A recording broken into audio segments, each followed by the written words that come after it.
This is Mag212 and this is my process video for my Nerf Longstrike commission. I'm going to start by unscrewing all the screws, taking the blaster apart and putting the internals aside, and then I'm going to focus on sanding the blaster and prepping it for a paint job.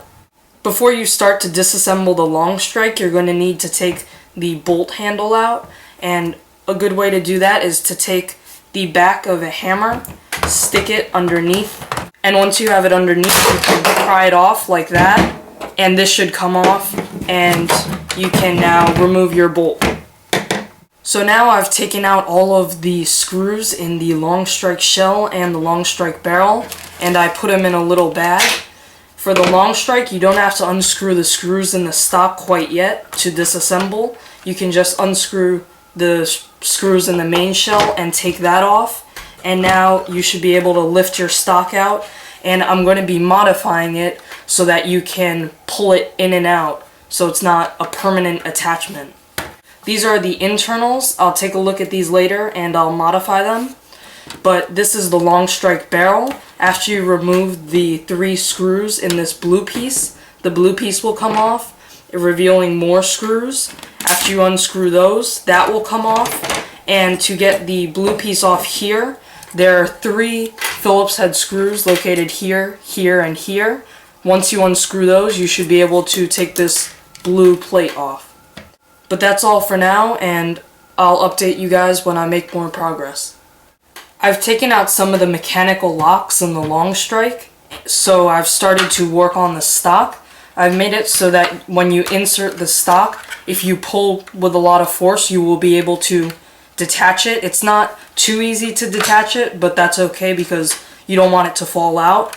I'm starting to break the shell apart, and you need to use a flathead screwdriver because it's glued together in the seams. So I'm taking a flathead and my hammer, and I'm just chiseling it and kind of breaking the bonds. But that's all you have to do to open the Longstrike stock. Now that I'm a little ways into the painting process, I would like you guys to note that I also paint the insides of all of my projects, and that's just so that if you look up in certain areas, I'm not quite done with this, but you will see black instead of whatever mishmash of colors were there before.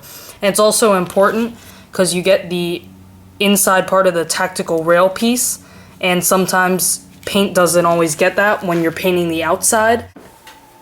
Okay, so now that I've finished detailing the gun and applying a clear protective coat, I have done some more modifications. I've removed the air restrictor so you could see straight through, and that gets better airflow. And I've also put Teflon tape underneath the O-ring and lubricated it, so now I'm getting maximum airflow. And this is a 5 kilogram orange Modwork spring, and that's going to give me a lot of power, so this Longstrike is going to be very powerful. But that's it for now. I'm just going to reassemble everything and show you what it looks like once I've done that. So this is my finished Nerf Longstrike commission. I'll go over the internal modifications really quickly just in case you missed them before.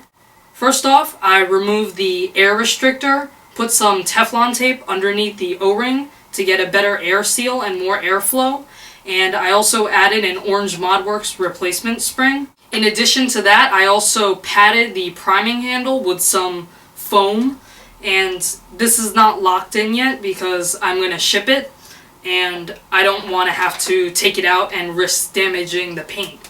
But that's it for the internals. Pretty basic, and it's shooting really well.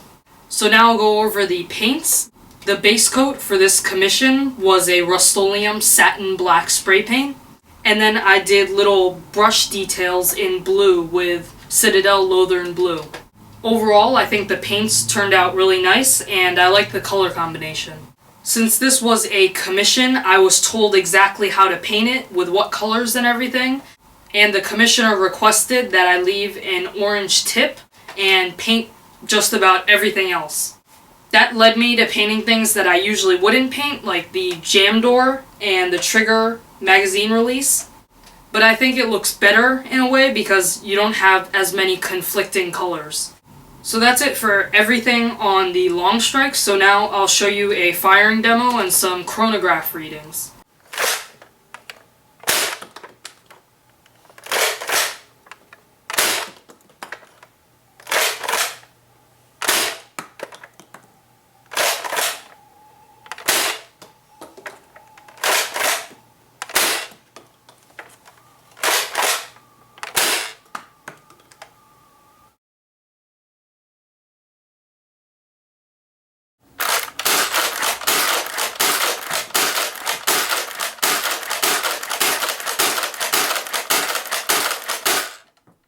As you can see, the Longstrike's shooting pretty well. A huge improvement over stock form because this is a N-Strike reverse plunger blaster, and stock form, it's probably shooting about maybe 50 feet per second, if that. So just a really cool commission overall. I think it looks really good and it fires well.